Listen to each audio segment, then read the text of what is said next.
¿En tu hoguera eres delegado de cultura? Pues no, en mi hoguera soy delegado de RACO. Es otro tipo de cultura, pero cultura ¿Hay es. que ser profesor o profesora para ser delegado de cultura? No, yo soy contable. Yo me dedico a los números y hago cuentas y hago asientos y...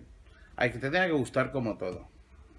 Y evidentemente, pues haber, pues eso, haber tratado con librés, de hoguera. eh, esto es como todo. Si te gusta, adelante. No hay que tener ¿Hay que miedo. saber idiomas y el valencià? Home, és molt important conocer la nuestra lengua.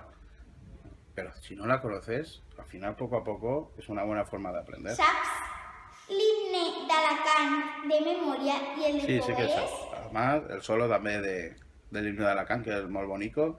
Y además, el que no lo sepa, que lo mire, que es muy, muy, muy, muy interesante. El solo más bonito incluso que lo que es ¿Te el estilo. sabes vestir de foguerer? ¿Tienen muchos trajes?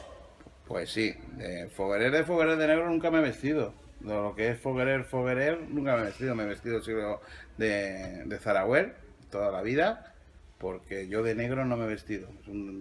Además, luego la federación y luego el pleno ya lo quitó, el traje negro de cucaracha.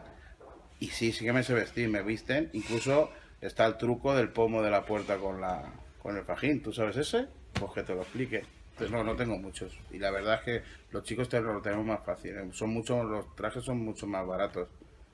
Yo tengo 2 o 3 chalecos y nada, y dos Saragüel.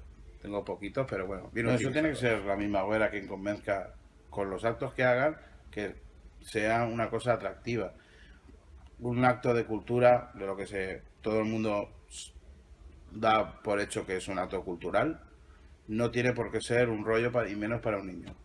A un niño hay que hacerle partícipe, hay que involucrarlo y darle a conocer la historia de Alicante, la historia de nuestra fiesta.